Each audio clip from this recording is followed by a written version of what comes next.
Isang magandang umaga sa bawat isa, mga members, mga visitors, mga nag-i-stream online. The Lord has given us good weather today and a privileged opportunity to come to Him in worship and praise for His goodness and faithfulness to us. Ilang announcements lang po bago tayo magsimula ng ating morning worship. Alas 4 po mamaya ay may Lord's Supper tayo. So sana nandito tayo ng 4 p.m. 4:45 yung Vespers, and then Thursday, tuloy po ang ating prayer meeting, Lord willing, 7 p.m. And then this afternoon, dapat sana may parenting teens ng 2 p.m. pero i-reset natin ito next Sunday na lang kasi may mga parents na hindi naka-attend ngayong araw. So i-reset natin for Sunday next week, Lord willing, at 2 p.m. Then we give thanks to God for the just concluded module on the doctrine of God na ginanap nitong Monday to Friday last week. Salamat sa Diyos sa answered prayer. There were 20 plus na mga pastors and leaders from various places na naka-attend nitong module na ito. And we thank the Lord for upholding the health and strength of Pastor Steve na nagturo doon sa module na yan. Kung hinahanap nyo si Pastor Mike, siya ay nagpipreach ngayon sa Grace Church sa Santa Maria, Bulacan, and mamayang hapon ay nasa San Simon, Scripture Alone Baptist Church, si Pastor Mike. So wala silang buong pamilya ngayong araw na ito. At kung hinahanap nyo naman si Pastor Steve, nasa Surigao City siya ngayon dahil magpipreach siya sa church ni Pastor Jesse na nakasama natin this past week. Buong araw, I think may joint service mamayang hapon sa church ni Pastor Jesse at ni Pastor Siegfried, and tomorrow will be a pastor's fraternal. So ipag-pray natin kasi brown out whole day sa Surigao ngayong araw. And then, seniors, be reminded that we will have our senior moments for this month, this coming Saturday, which is the last Saturday of this month. So sana nandito po kayo at hindi nyo makalimutan itong senior moments. And lastly, nakapost yung testimony ni Sister Ali sa bulletin board. Kung di pa nyo nabasa, ay basahin nyo na po. Kasi tatanggapin na siya, Lord willing, sa first Sunday ng March. Okay, so those are the only announcements. Buksan natin ang ating mga Biblia sa Psalm 141. Sa consecutive reading natin ng Psalms sa pagsimula ng ating pagsamba sa umaga, Psalm 141 ay isang psalm ni David na kung saan ni-express niya yung faith niya sa Panginoon sa gitna ng mahirap na sirkumstansya. So, verse 1, O Lord, I call upon you. Hasten to me. Give ear to my voice when I call to you. May my prayer be counted as incense before you, the lifting up of my hands as the evening offering. Set a guard, O Lord, over my mouth. Keep watch over the door of my lips. Do not incline my heart to any evil thing, to practice deeds of wickedness with men who do iniquity. And do not let me eat of their delicacies. Let the righteous smite me in kindness and reprove me. It is oil upon the head. Do not let my head refuse it. For still my prayer is against their wicked deeds. Their judges are thrown down by the sides of the rock, and they hear my words, for they are pleasant. As when one plows and breaks open the earth, our bones have been scattered at the mouth of Sheol. For my eyes are toward you, O God the Lord. In you I take refuge. Do not leave me defenseless. Keep me from the jaws of the trap which they have set for me, and from the snares of those who do iniquity. Let the wicked fall into their own nets while I pass by safely. So here we find David in a very difficult situation as we glean from verse 9. Kasi sabi niya sa verse 9, keep me from the jaws of the trap which they have set for me. So David was in a very difficult situation. He was in danger and may threat sa kanyang buhay. Ngayon, muka na pinayuhan si David na gumante o mag-isip o magplano ng masama doon sa gumagawa sa kanya ng masama. Pero in spite of that, hindi sinunod ni David itong advice na ito, kundi ang prayer niya sa verse 3, sabi niya, Lord, set a guard over my mouth. Let me not say evil and wicked things against these persons who threaten my life, and do not incline my heart to any evil thing. Sana, Lord, alisin niyo kung may planong masama sa akin na maghihiganti ako dito sa mga umaapi sa akin at gumagawa sa akin ng masama. Instead, sabi niya sa verse 8, I take refuge in you. Do not leave me defenseless. So instead of hitting back, instead of planning evil against his enemies, David commits himself to God, trusting him that he would be the one to preserve his life and to protect him. Now, David is not alone in this. There was a person greater than David who had the same attitude towards his enemies. Sabi po sa 1 Peter chapter 2, that even while Jesus was threatened, he committed no sin. No deceit was found in his mouth. Even when he was reviled, he did not revile in return, but he uttered no threats and instead committed himself to the one who judges righteously. While David is an example for us here, Jesus is the supreme example of how we are to respond to those who do us evil. Let's worship Him and praise Him this morning as we begin our worship. Awitin natin ang hymn number 81. Hymn number 81. Magsitayo po tayo lahat sa ating pag-awit.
po'y manalangin. Let's pray.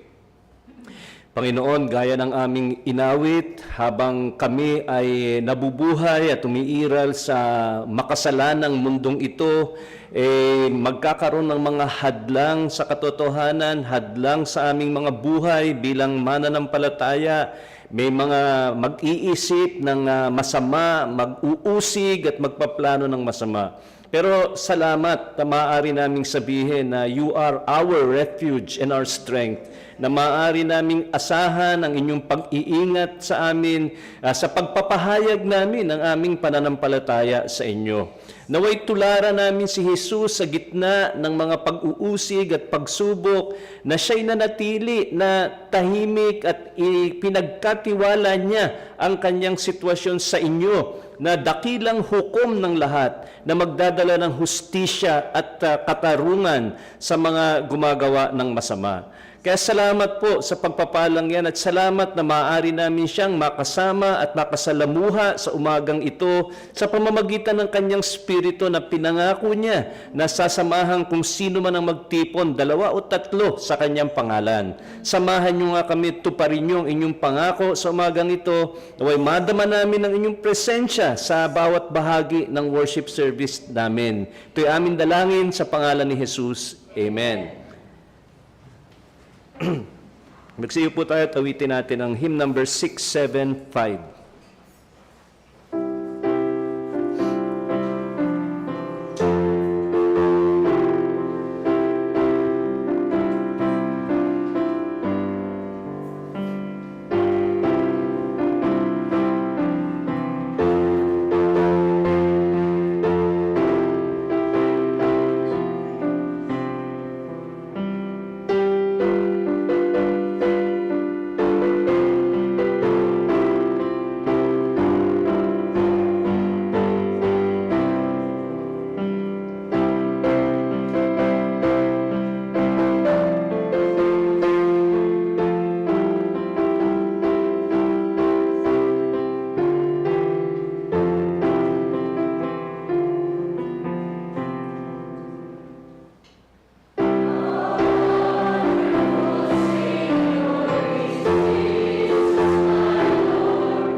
Para po sa ating scripture reading, muli po tayong babasa sa Bagong Tipan at nasa Luke chapter 13 na po tayo at nasa verse 18 po tayo at babasahin natin hanggang verse 35. Luke 13 verse 18. So he was saying, "What is the kingdom of God like? And to what shall I compare it? It is like a mustard seed which a man took and threw into his own garden, and it grew and became a tree, and the birds of the air nested in its branches." And again he said, "To what shall I compare the kingdom of God? It is like leaven which a woman took and hid in 3 pecks of flour until it was all leavened. And he was passing through from one city and village to another, teaching and proceeding on his way to Jerusalem. And someone said to him, 'Lord, are there just a few who are being saved?' And he said to them, 'Strive to enter through the narrow door, for many, I tell you, will seek to enter and will not be able. Once the head of the house gets up and shuts the door, and you begin to stand outside and knock on the door, saying, Lord, open up to us. Then he will answer and say to you, I do not know where you are from. Then you will begin to say, we ate and drank in your presence, and you taught in our streets. And he will say, I tell you, I do not know where you are from. Depart from me, all you evildoers. In that place there will be weeping and gnashing of teeth, when you see Abraham and Isaac and Jacob and all the prophets in the kingdom of God, but yourselves being thrown out. And they will come from east and west and from north and south, and will recline at the table in the kingdom of God. And behold, some are last who will be first, and some are first who will be last. Just at that time, some Pharisees approached, saying to him, Go away, live here, for Herod wants to kill you. And he said to them, Go and tell that fox, Behold, I cast out demons and perform cures today and tomorrow, and the third day I reach my goal. Nevertheless, I must journey on today and tomorrow and the next day, for it cannot be that a prophet would perish outside of Jerusalem. O Jerusalem, Jerusalem, the city that kills the prophets and stones those sent to her. How often I wanted to gather your children together, just as a hen gathers her brood under her wings, and you would not have it. Behold, your house is left to you desolate. And I say to you, you will not see me until the time comes when you say, Blessed is he who comes in the name of the Lord. Sa atin pong binasang kabanata mari pong marami tayong makuhang praktikal na mga aplikasyon, pero nais ko pong pagtuunan natin ng pansin ng ilang bagay lang. Una sa lahat, makikita natin dyan ang isang katanungan na binigay kay Kristo, at ang tanungan na ito ay kung marami ba o onti lamang ba ang maliligtas. At hindi direktang sinagot ito ni Kristo ng oo o hindi, pero makikita natin dyan, He answers with a call to action. Strive to enter the kingdom. Magpursigi ka to enter the narrow gate. Sabi dyan, for many will seek to enter and will not be able. At isa pong maaring aplikasyon sa ating mga kaibigan, this is also a call to action to our friends. Maaring we have become lax or indifferent in spite of the faithful gospel call every Sunday. Sana hindi natin ma-adapt yung ugali nating mga Pilipinong bahala na when it comes to the state of our soul. But rather, kagaya ng binanggit dyan ni Kristo, let us strive to enter the narrow gate, which is entrance to His kingdom. Pero pangalawa din, isa ding paalala sa bawat isa sa atin, it's also a call for us to self-examination. At makikita natin dyan, binabanggit dito ni Kristo na maaring meron daw pumunta sa Kanya na sinasabing sila'y kumain at uminom sa kanyang presensya at kahit sa kanilang mga sariling kalsada, narinig nila ang salita ng Diyos. Pero ano ang naging tugon sa kanila? Sabi diyan, "Depart from me, all you evil doers." At isa pong paalala to sa bawat isa sa atin na tayo'y maging mausisa sa ating pangalakad, especially sa ating mga kaibigan, that we hear here the proximity to the preaching of God's word, to the teaching of His word does not save. We must respond in faith and repentance. Kaya ganun din na makita sa buhay ng mga mananampalataya na ating sinasapraktika ang ating naririnig mula sa salita ng Diyos. At panghuli din na nais kong pagtuunan natin ng pansin sa verse 34, it's a cause for us to also pray. Sabi diyan ni Kristo, "O Jerusalem, Jerusalem, the city that kills the prophets and stones those sent to her." Narinig po natin nung nakaraang Thursday yung mga testimony at reports ng mga lingkod ng Diyos na ginagamit sa iba't ibang parte ng ating bansa. Ating ipanalangin nawa na kung saang syudad, lugar sila, distrikto na nangangaral, hindi nawa maging tugon ng mga tao, tugon ng Jerusalem sa pangangaral ng salita ng Diyos ng mga propeta. Instead of accepting it, they killed these prophets and they stoned them. Sa parehong pamamaraan, sana ating ipanalangin ang mga lingkod ng Diyos na sa tapat na pangangaral ng salita ng Diyos, kagaya sa Nineveh, may people respond in faith and repentance.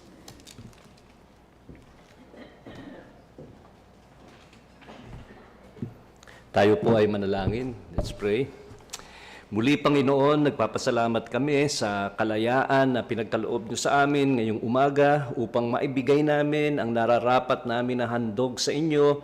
Purihin nawa kayo at sambahin sa aming kalagitnaan sa umagang ito. Naway maluwalhati kayo sa bawat aspeto ng serbisyo at tanggapin niyo aming pasasalamat at papuri sa kabutihan at katapatan na naranasan namin sa bawat araw ng nakalipas na linggong ito. Salamat po sa inyong pag-iingat. Salamat sa pagkilos niyo sa aming mga puso na may paglago sa aming pananampalataya. Salamat po sa paggabay niyo sa bawat isa sa amin. At nagpapasalamat din kami sa scripture reading kanina sa pangako na kahit maliit nagsisimula ang inyong kaharian, ito'y palalaguin niyo, palalawakin niyo ang abot ng inyong ebanghelyo. Patuloy kayo magliligtas ng mga makasalanan sa pamamagitan ng pagpapahayag ng inyong ebanghelyo. Pero nalulungkot kami sa tanong ng mga disipulo na mukhang napansin nila na kaunti lamang ang siyang naliligtas. At kinalulungkot namin na maraming mga tao na gusto nilang maligtas pero ayaw nilang iwanan ang kanilang kasalanan. Sinabi ni Kristo na napakakitid ng daan patungo sa langit at hindi maaaring isama ng mga tao ang kanilang kasalanan, kundi iwanan nila ito, talikuran nila ang mga kasalanan sa kanilang buhay at ipagkatiwala nila ang kanilang buhay at kaluluwa kay Jesus lamang. Lord, sana dito sa aming kalagitnaan, kumilos kayo at bigyan yung linaw ang ebanghelyo sa mga tao na association with Jesus is not enough. Attendance sa worship is not enough. Kailangan ng isang relasyon kay Jesus na may pagtalikod sa kasalanan at pagtiwala sa Kanya ng kanilang mga kaluluwa. Lord, kumilos kayo sapagkat hindi natural sa tao ito. Ang mga tao'y ligaw, bulag sa katotohanan, hindi nakikita ang kahalagahan ng kaligtasan at kagandahan ni Kristo bilang isang tagapagligtas. Naway buksan niyo mga mata, baguhin niyo mga puso, iligtas ninyo mga mahal namin sa buhay, mga bisita namin dito, mga nagtatanong pa lamang at hindi pa malinaw ang ebanghelyo. Lord, bigyan linaw niyo ito sa mga tao sa aming kalagitnaan. And then, Nagpapasalamat din kami sa nakaraang modular course na nakasalamuhan namin ng mga lingkod ninyo na itinalaga sa iba't ibang mga probinsya. At prayer namin yung prayer ni Jesus patungkol sa Jerusalem. Pero hindi Jerusalem, kundi yung mga lugar na pinaglilingkuran nitong mga lingkod na ito.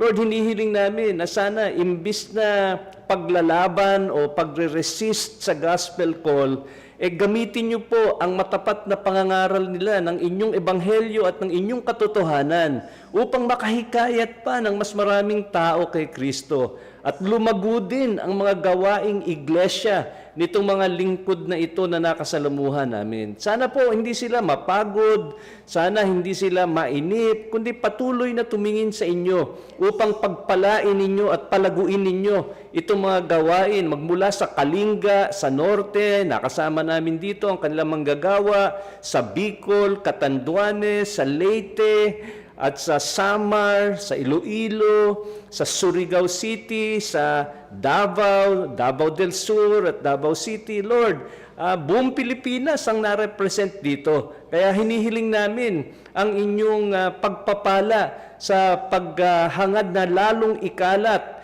ang ebanghelyo para mga kababayan namin ay makakilala kay Jesus. Salamat po sa pag-iingat nyo sa mga estudyante. Salamat sa paggamit ninyo kay Pastor Steve sa pagtuturo. At prayer din namin ngayong umaga na naway samahan nyo patuloy si Pastor Steve sa ministry niya sa Surigao, sa Kapuluan ngayong umaga, at joint service mamayang hapon, maging sa fraternal bukas, naway maging maayos ang lahat, kahit na may brownout, sana hindi ito maging hadlang sa malinaw at makapangyarihang pangangaral ng inyong salita. Samahan niyo po ang inyong mga tao sa Surigao at ingatan niyo si Deacon Jerry at si Pastor Sip sa kanilang pagbalik sa mga darating na araw dito sa aming kalagitnaan. At pinagpe-pray din namin si Pastor Mike na hindi rin maganda ang pakiramdam kaninang umaga. Sana po hindi maging hadlang itong pananakit at panghihina na nararamdaman niya upang ipangaral din ng malinaw ang inyong salita sa mga kapatid namin sa Santa Maria, Bulacan. Hinihiling namin na sana maging encouragement ito para sa maliit na grupo doon na sila'y magpatuloy sa pananampalataya at sa mainit na paglilingkod sa inyong pangalan. Ingatan nyo rin sila sa pagbiyahe sa San Simon mamaya, naway gamitin nyo rin siya doon at samahan nyo rin sila na safely makauwi dito sa aming piling sa mga susunod na oras.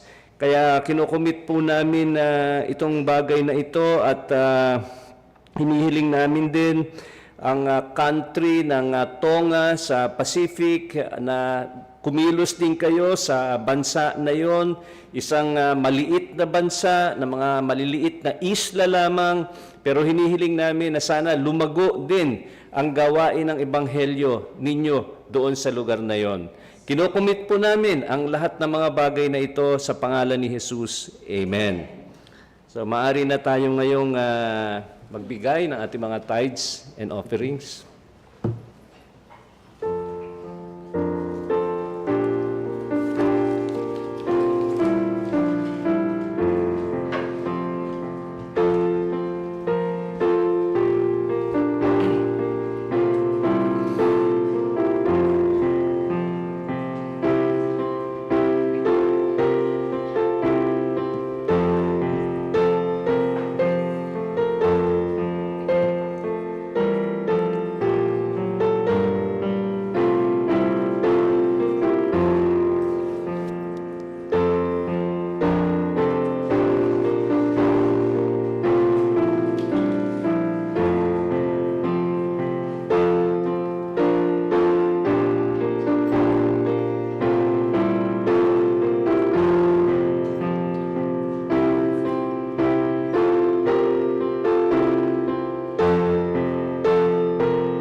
Awitin natin ang hymn number 690. Ito'y patungkol sa ginawa ni Jesus para mapatawad ang ating mga kasalanan na connected din sa ating mensahe sa umagang ito. Hymn number 690. Let's all stand as we sing.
Magsiupo tayo.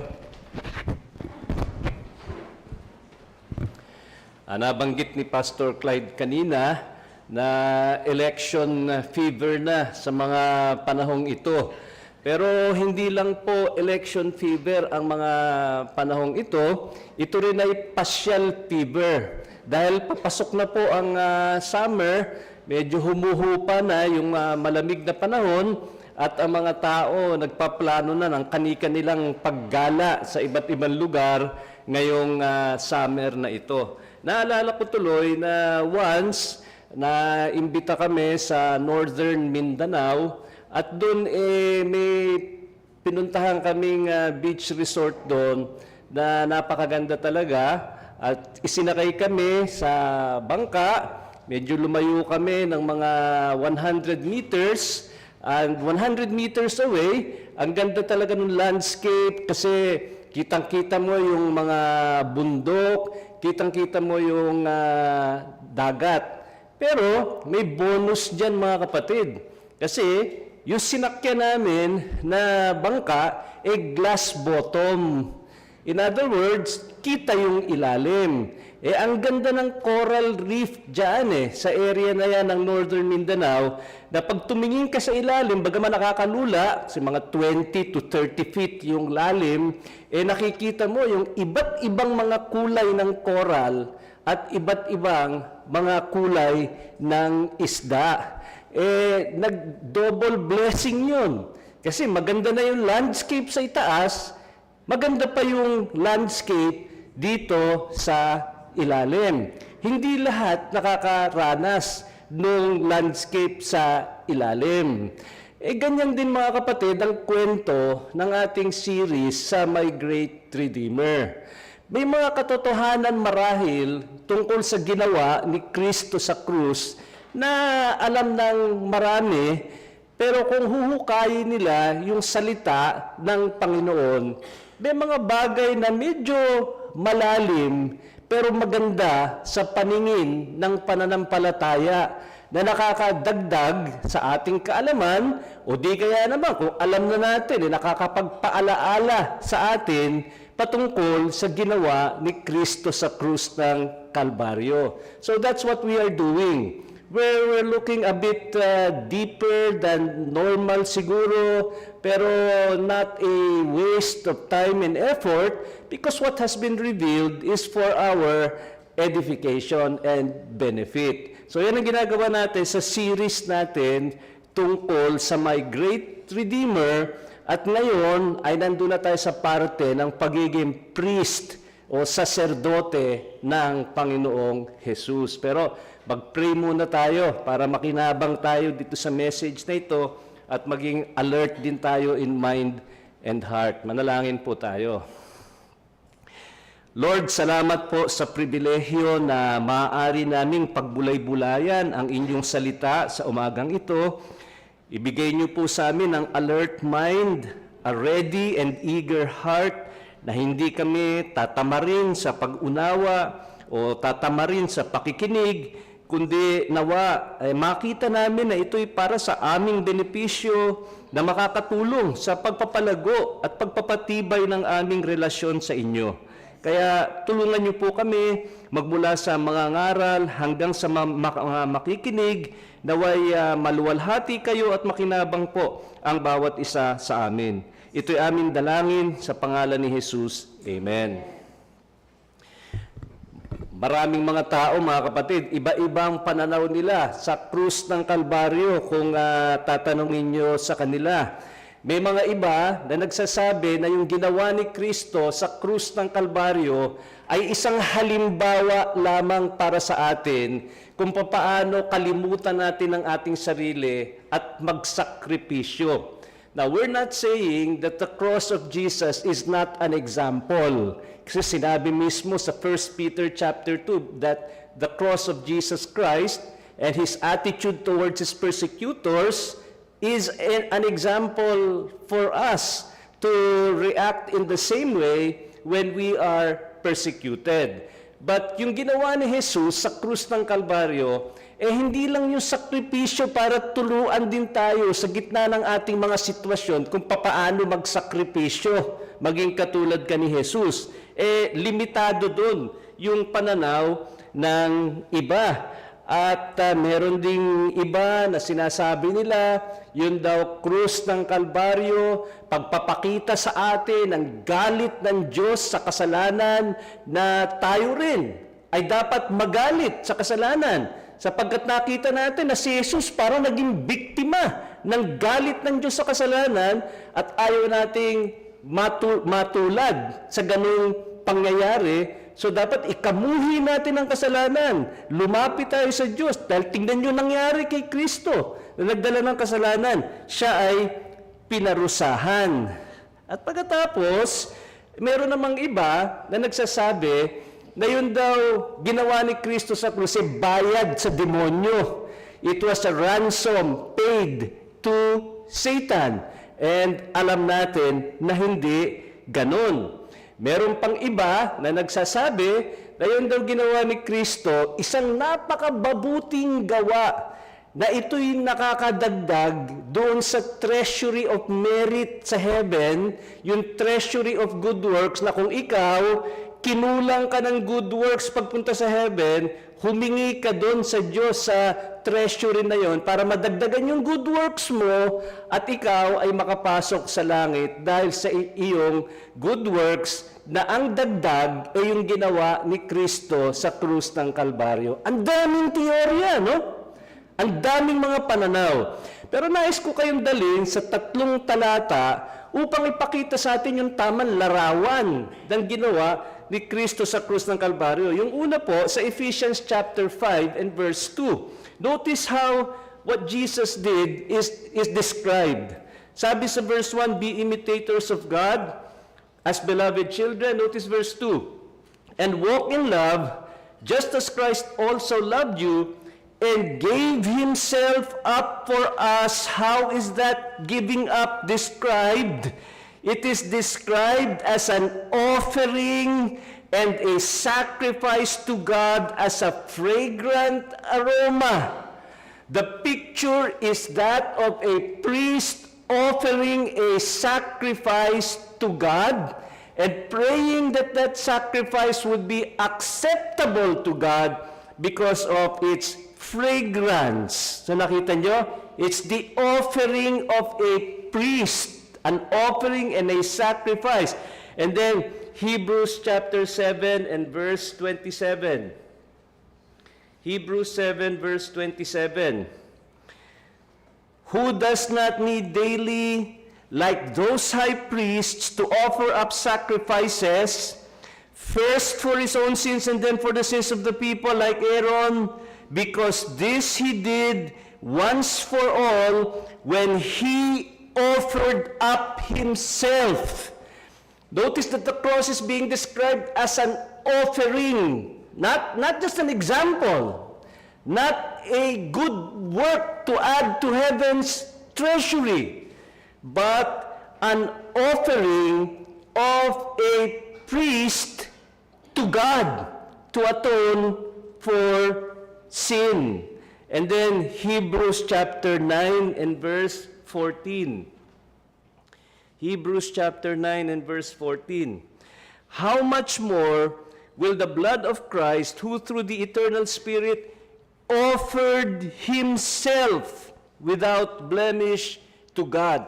Ang point ko dito mga kapatid, pag nilarawan ng Biblia yung ginawa ni Kristo sa krus ng Kalbaryo, yung ginagamit niyang mga kataga, kataga ng isang saserdote o priest na nag-o-offer ng sacrifice sa Panginoon.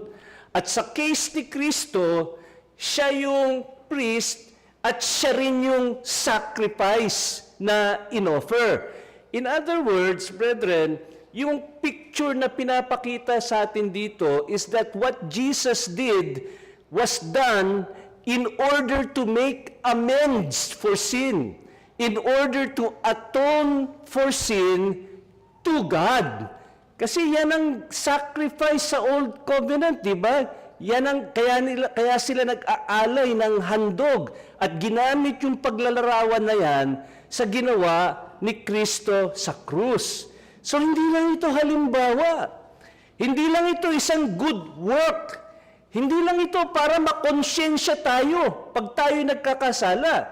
Talagang may alay, may handog na ginawa sa krus ng Kalbaryo para sa kasalanan, para humupa yung galit ng Panginoon sa kasalanan ng mga tao.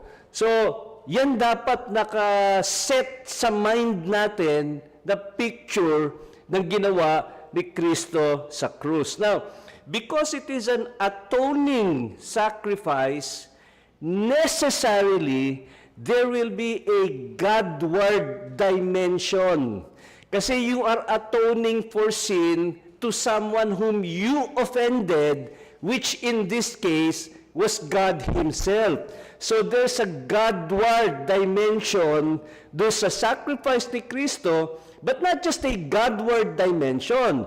Because you are atoning for the sins of people, there will also be a manward benefit.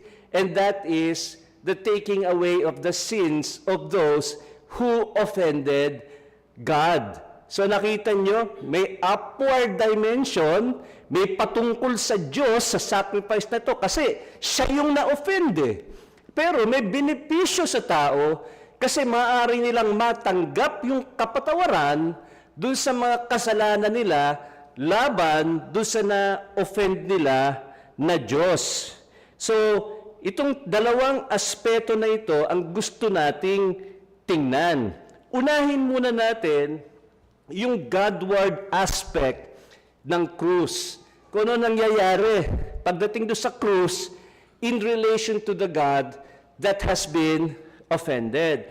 And I want to take up two things dito which we will not be able to finish all today. Next week na lang yung isa. Isa lang muna. The cross is an appeasement of wrath and a satisfaction of justice. That's with respect to the Godward dimension.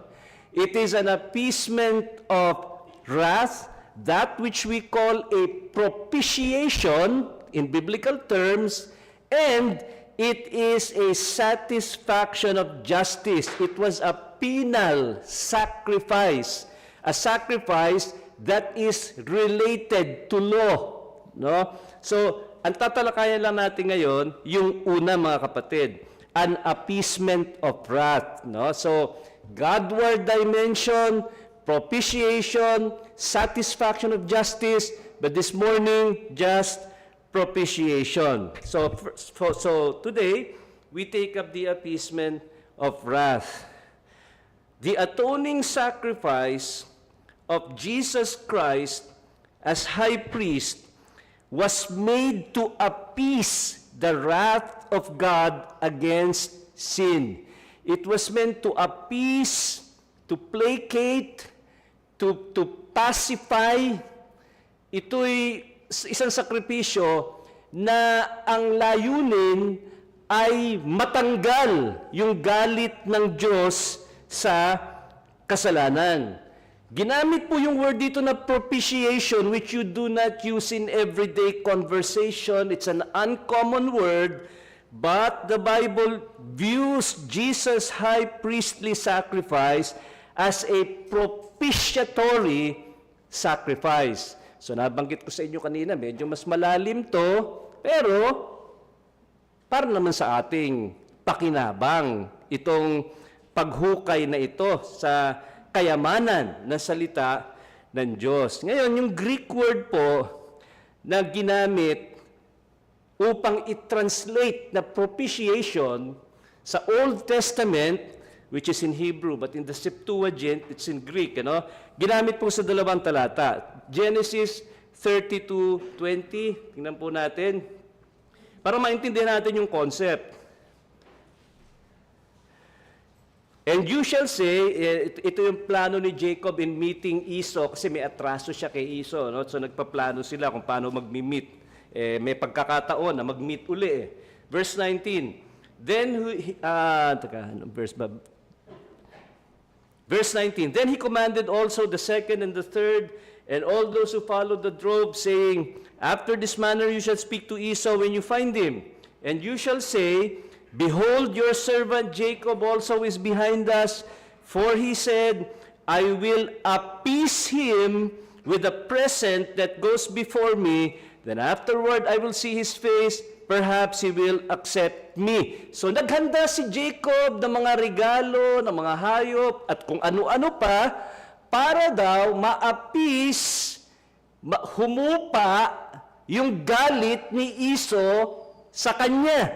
Kasi inargabyado niya si Esau, gusto niyang mawala yung galit, dahil natatakot siya, baka patayin siya ni Esau. So in order to appease, here are some presents for Esau. Proverbs 16:14. And this is Greek in the Old Testament, no? Proverbs 16:14. The fury of a king is like messengers of death, but a wise man will appease it. Mahirap minsan napahupain yung galit ng mga tao. Hindi lang hari. Pero, yung isa daw marunong na tao, kaya itong ipasubside yung galit. But the word there is appease, to appease fury or great anger, to appease, to pacify an angry king. Now, in the New Testament, it is used 6 times. And let's look at some. Luke 18, verse 13. Luke 18:13. And you'd be surprised that it's here. But the tax collector, verse 13, standing some distance away, was even unwilling to lift up his eyes to heaven, but was beating his breast, saying, God, be propitious to me. Sa versions ninyo, nakalagay dyan, merciful, di ba? Pero literally, the Greek reads and translates, God be propitious to me. In other words, sinasabi nung publican dito, Lord, alam ko galit kayo sa akin, sa klase ng buhay ko, na ipinamuhay sa inyong harapan. Pero sana po maalis yung galit ninyo, maawa po kayo sa akin. Sana mawala yung galit ninyo na tutungo sa aking kaparusahan.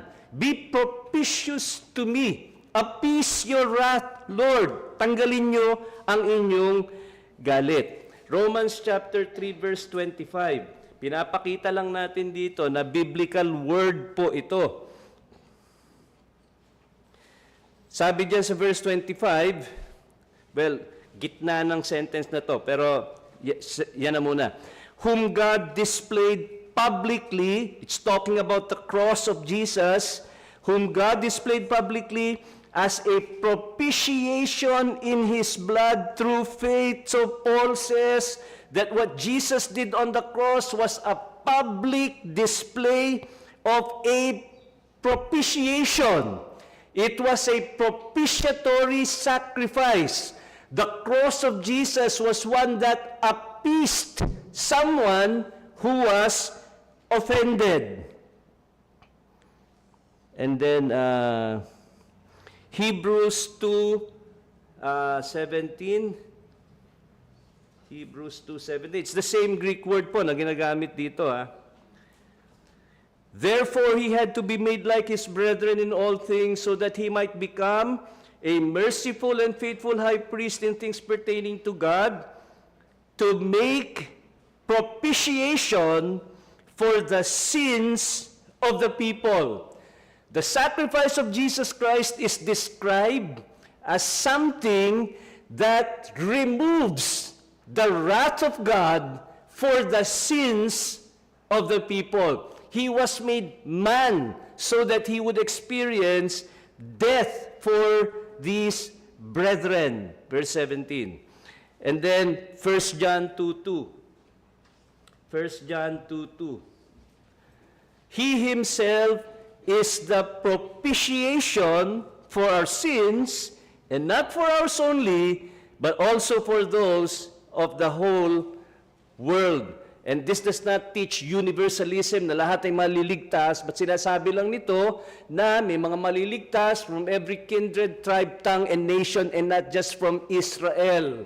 Okay? But He Himself is the propitiation for our sins. So, let's not downplay the word. Let's not minimize the word. Let's use the word propitiation because it's a biblical word.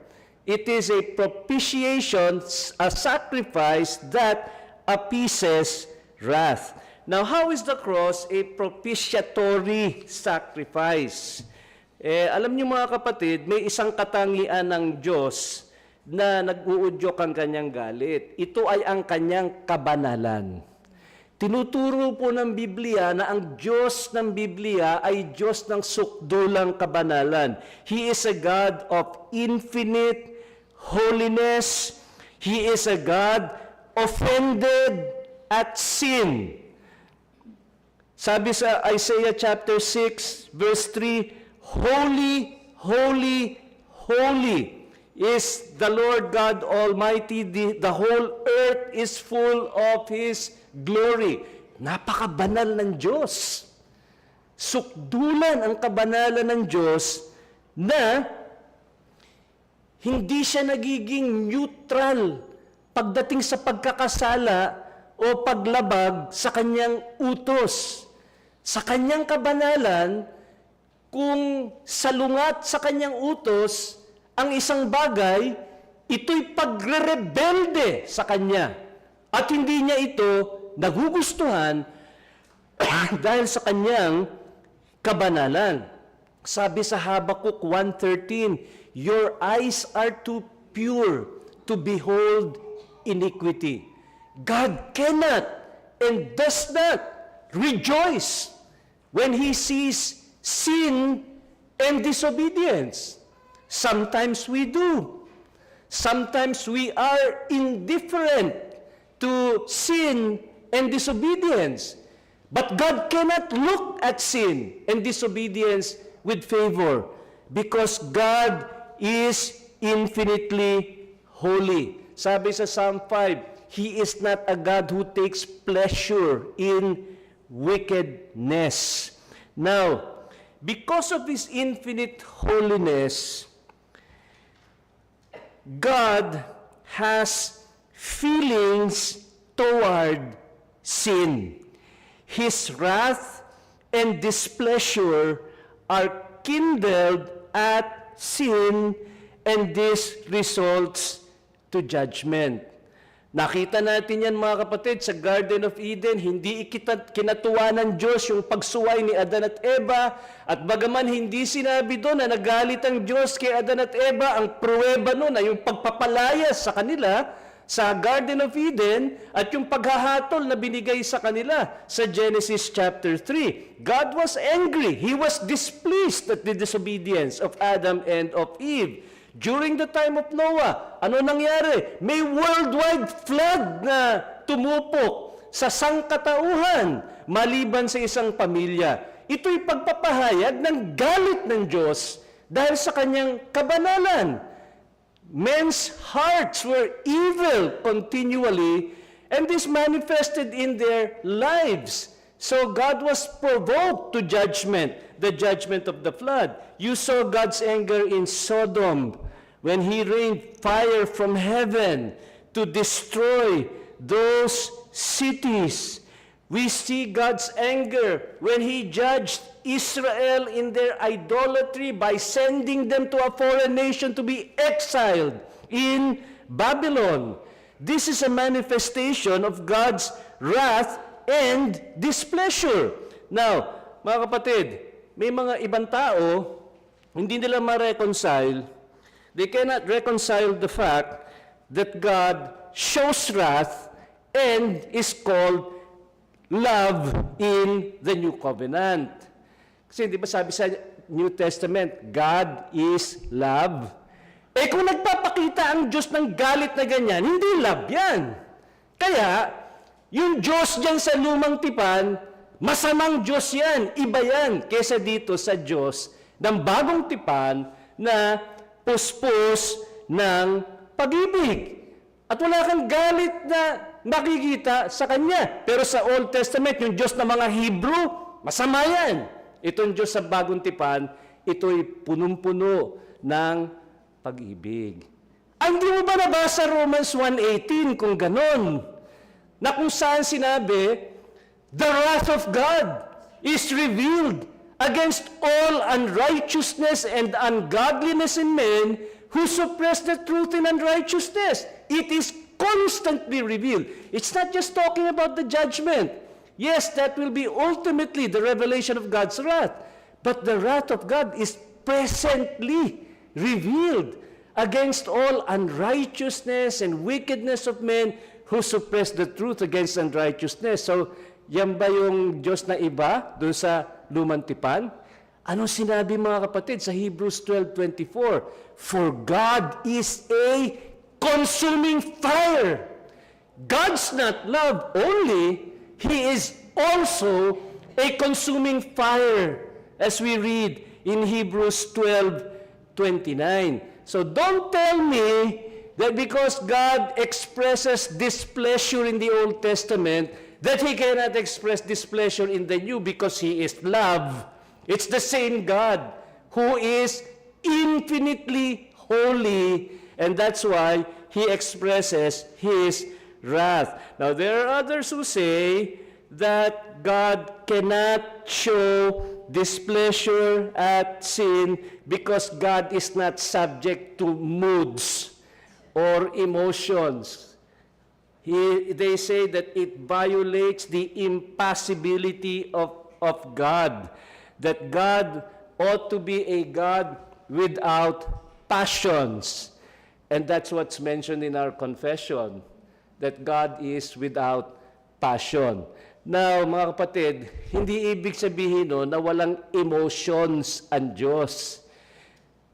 Ang tinutukoy na passions doon, yung mga passion, the way we understand it, these are the mood changes of people, the whims of people, the temperaments of people. God is not like that. Na kung ano na lang ang ipapakita niyang emotion sa ano-anong sitwasyon. Pero yung emotions ng Diyos na pinapakita niya sa Biblia, pinapakita sa atin ito sa pamamagitan ng anthropomorphism or accommodation to our finite knowledge and understanding para maunawaan natin yung nararamdaman ng Diyos sa mga bagay na hindi niya gusto. Kaya ginagamit ang emotions sa Panginoon. Pero hindi sinasabi dito na kung ano na lang maramdaman ng Diyos, yun ang ipapakita niya. Hindi po yan ang tinuturo ng salita ng Diyos. God's wrath is not a passion the way we understand the word, but it is simply a manifestation of God's holy and perfect feelings towards sin. God is not apathetic or indifferent to sin. He is not stoic to sin. In an anthropomorphic way, that which accommodates to our understanding, He shows us His emotions toward sin. So, emotion ng God to against sin. Nagagalit siya. Hindi ibig sabihin nito na nadadala siya ng mga sitwasyon na hindi niya mapigil ang kanyang sarili. Now, let me also say na pag sinabi natin na puot ng Diyos, huwag niyong isipin na ito'y katulad ng puot o galit ng tao. Kasi, ang galit ng tao, karaniwan mali eh. Karaniwan sobra. Karaniwan hindi tama.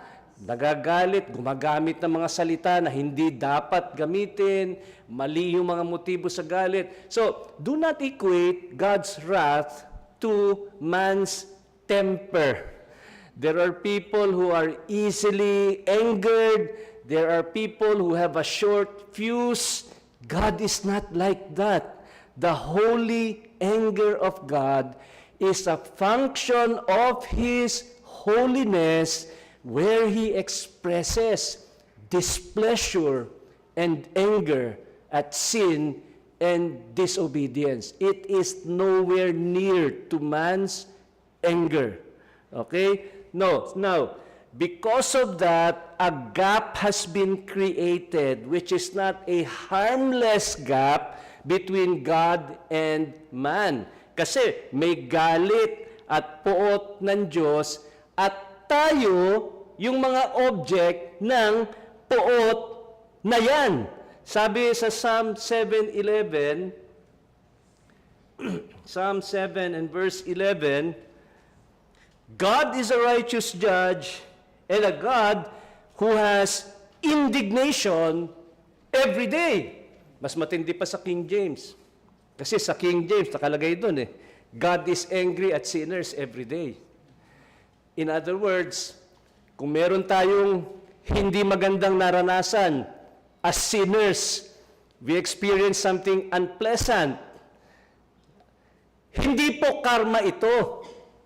Iniisip ng iba, siguro na-karma ako kasi may ginawa akong masama dun sa aking kapwa, kaya bumalik sa akin yung masamang nangyari. Temporal judgment po yun ng Diyos, ng sirkumstansya, ng buhay. God is indignant every day at sin that is taking place. We experience temporal judgments. And notice John 3:36. This wrath, my dear friends, is real. I'm not just talking in a general way. You are the object, personally, of God's wrath if you are a disobedient sinner. John 3:36. He who believes in the Son has eternal life, but he who does not obey the Son will not see life, but the wrath of God abides on him. So, if you do not believe in Christ and are living a life of disobedience to God, it's not the blessing of God that abides on you. It's the wrath of God that abides on you, which can break out in judgment anytime. So, my dear friend, this is reason to panic and be scared so that you might run to the Lord Jesus to make Him your refuge, because John is not joking or merely scaring us when he said that the wrath of God abides. God is wrathful against sin, and if you are the sinner, God's wrath abides on you. Yan ang sinabi ni John. Now, this wrath will have its full manifestation in hell. Doon po ang sukdulang pagpapahayag ng puot ng Diyos sa lake of fire. Revelation chapter 21 and verse 8. Something must be done to remove the wrath. You cannot just sit down and accept that reality. Nagalit ang Diyos sa iyo at puputok ito sa paghahatol. Kailangan may mangyari if you will avoid judgment, if this wrath will be removed from you. And alam niyo mga kapatid, kung may nag-away na dalawang magkaibigan o nag-away yung mag-asawa, sino ang dapat na mag-ayos ng problema o magsimula ng resolution? Karaniwan, di ba, yung nag-offend ang mag-aalis ng galit nung na-offend. Karaniwan, yun na ina-expect natin. Yun na may kasalanan, di ikaw ang lumapit para ayusin yung problema, humingi ng tawad. Pero mga kapatid, wala tayong kakayanan eh. Tayong may kasalanan. Pero wala tayong kakayanan na alisin yung galit ng Diyos sapagkat tayo'y mga makasalanan na hindi natin iisipin na alisin yun. Kasi ang natural inclination ng ating puso ay magpatuloy sa ating kasalanan. We are dead in trespasses and sins. We would never have sought a solution to this. But God Himself moved to resolve the issue and to address the concern. Ang Diyos mismo ang kumilos para maalis yung kanyang galit. Hindi nang galing sa atin. Yan po'y malinaw na sinabi sa 1 John chapter 4 and verse 10. Sabi diyan, in this is love, not that we loved God, but that He loved us and sent His Son to be the propitiation for our sin. It was God Himself who moved, and the reason is being given in 1 John 4. Ano yung dahilan? What was the moving cause why God sought to remove this wrath by a propitiation? Sabi diyan, He loved us. Pag-ibig. Dahil sa pag-ibig ng Diyos, ginawan niya ng paraan para yung mismong galit niya ay mawala. Sinugo niya si Jesus to be the propitiation, the atoning sacrifice that appeases wrath for our sins. Siya nang gumawa ng paraan. Salamat na lang, kasi hindi natin kayang gawa ng paraan ito eh. Ang Diyos nang gumawa ng paraan. Bakit daw niya ginawa ng paraan? Mahal niya ang kanyang mga tao. Yan ang sabi diyan. In this is love. God was moved by love to send His Son to be the propitiation for our sins. Thus, the object of propitiation, which is God, is also the author of propitiation. God Himself planned to remove His wrath by an atoning sacrifice in the person of Jesus Christ. Now, what quenched God's wrath, mga kapatid, was not Jesus' teaching. It was not His life of obedience. It was not His good works. It was not His faithfulness. What quenched God's wrath, what appeased God's wrath, was the shedding of blood. It was by His death on the cross that God's wrath was appeased. And that's very clear in Romans chapter 3, verse 25. Sinabi po dyan, whom God displayed publicly as a propitiation. How, Apostle Paul? In His blood. The propitiation is in His blood. In His death on the cross, the wrath of God is removed by Christ's receiving that wrath on Himself, so that no amount of wrath remains for sin. Now, minsan, I hear an illustration of the propitiation of Christ this way, na may dalawang lover, at pagkatapos, nagkasala, limbawa, yung lalaki, doon sa minamahal niyang babae, at pagkatapos, kunyari, kayo, anong gagawin nyo kung nasaktan ninyo yung asawa ninyo or kaibigan nyo, galit sa inyo, ayaw makipag-usap sa inyo? Anong gagawin ninyo? Bibigyan daw ng flowers, narinig ko. Bibigyan ng tsokolate, ililibre sa McDonald's o sa Jollibee. Ganun ang gagawin ng mga tao para mawala na yung galit. Kasi nakatanggap ng bulaklak sa Valentine's Day, nag-dinner sila sa Valentine's Day, nawala na yung galit. Hindi po yan ang propitiation na. Kasi walang binigay na regalo si Kristo sa Diyos para mawala yung kanyang galit. Yung galit ng Diyos, dahil function ng holiness niya ito, kailangan itong ibuhos. Kailangan itong ibuhos. At ang nangyari kay Kristo, sa Kanya nabuhos yung galit. Sa pagiging propitiatory sacrifice, na si Kristo sa Kanyang kamatayan, napawi yung galit ng Diyos. Hindi nagaling ng bulaklak si Kristo o anumang regalo. Hindi nga sa pagsunod niya sa batas nawala yung galit ng Diyos Kailangan itong may paglagyan. At yung pinaglagyan ito ay walang iba kundi si Jesus.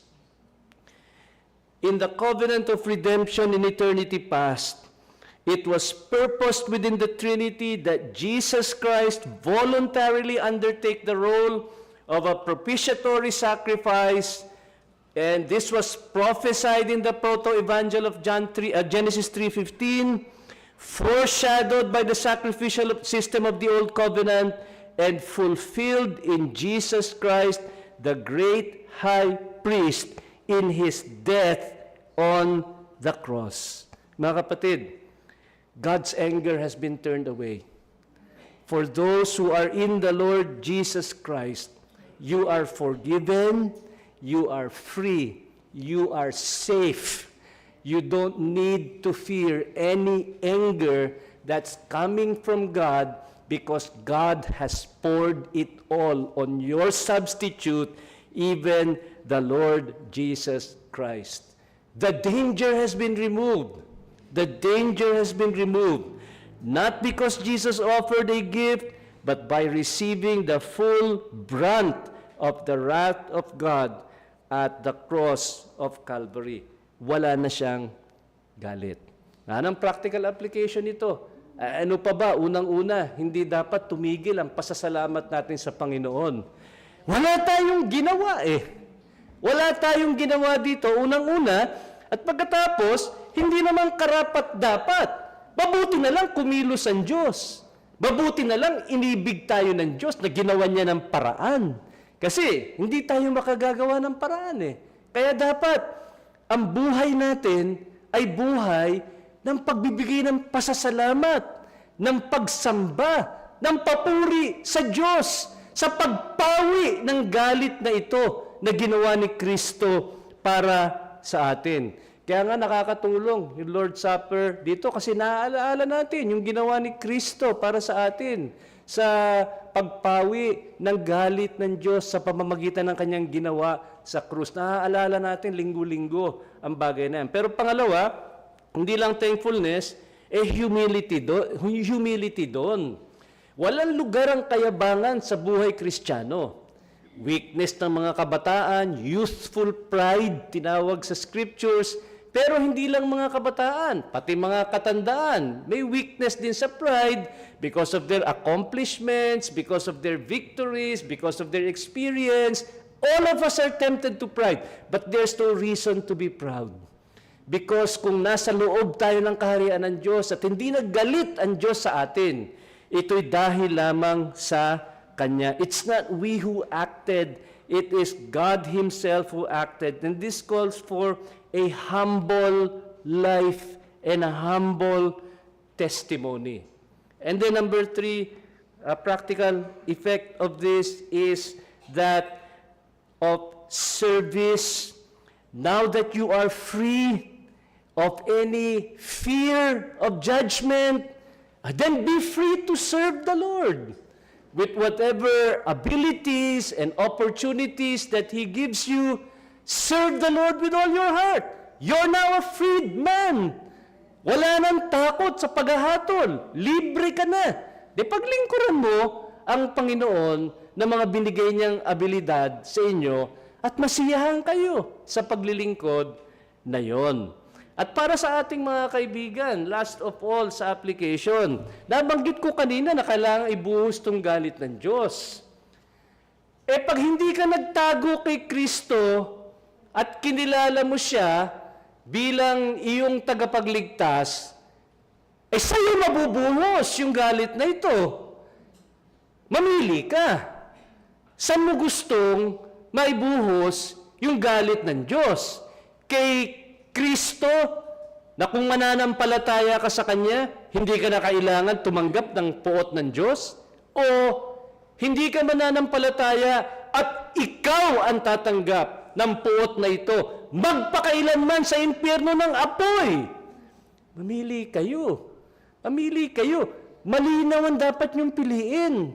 So, I'd like to encourage you, let your sins be punished in Christ and not in you. That's the wise choice that you can make. It would be a foolish choice to reject the Lord Jesus. Run to Him today and take refuge in Him as your Savior. Tayo po'y manalangin. Marami pong salamat, Panginoon, sa inyong ginawa para sa amin na napawi ang inyong galit sa kasalanan dahil lamang sa ginawa ni Kristo, na dapat naming ipagpasalamat ng walang patid itong katotohanan ito at kayo ay paglingkuran namin ng may pagpapakumbabang loob habang kami may buhay. Kaya, Lord, isulat nyo ito sa aming mga puso at para sa mga kaibigan namin, buksan nyo ang kanilang mga mata at buksan nyo ang kanilang puso para makita nila ang dapat nilang gawin upang maiwasan itong puot na ito at imbis kay Kristo ibigay ang kaparusahan ng kanilang mga kasalanan. Ito po'y amin dalangin sa pangalan ni Jesus. Amen.